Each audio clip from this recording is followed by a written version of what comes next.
Welcome back to the channel, guys. Today I'm going to show you how to unlock your HDZero 1-watt Freestyle VTX. I'm Jeff with Titan FPV, and you're going to acquire some knowledge today.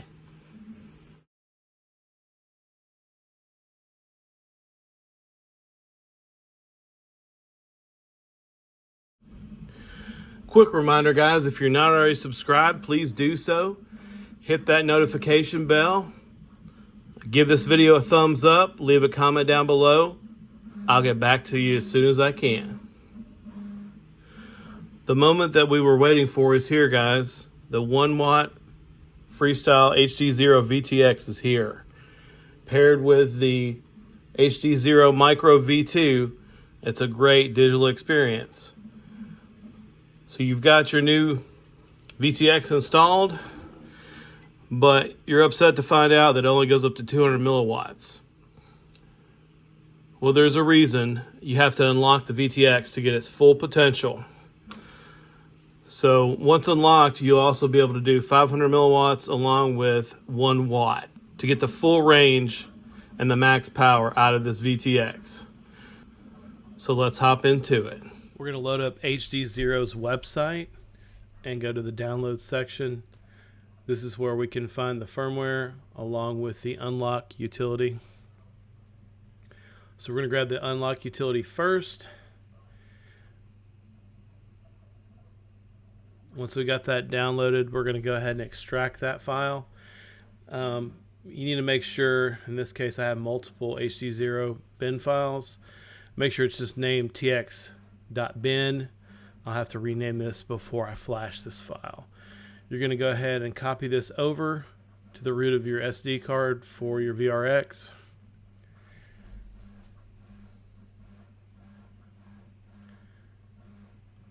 And then I'm just going to load up the manual so we can go over the rest of the process here.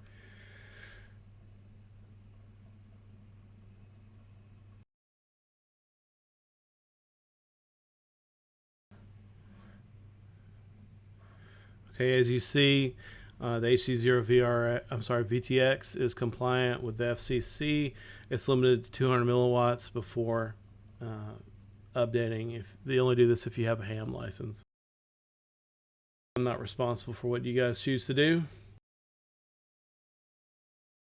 But once you're going to connect the VTX to the VRX, I've got a whole process. I'll post a link up here in the corner on how to flash the VTX.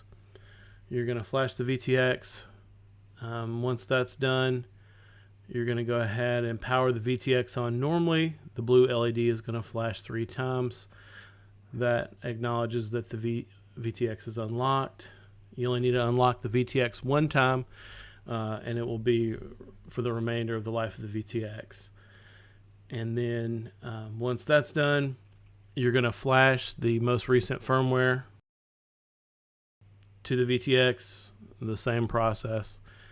And then it should show that your VTX now has options for 500 milliwatt and max output, which is going to be 1 watt.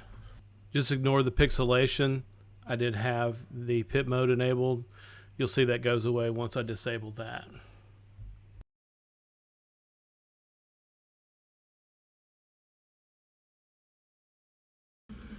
I hope this video was informative for you guys. Make sure you're subscribed with that notification bell to get more HDZero content. Thanks again for watching, and we'll catch you in the next one.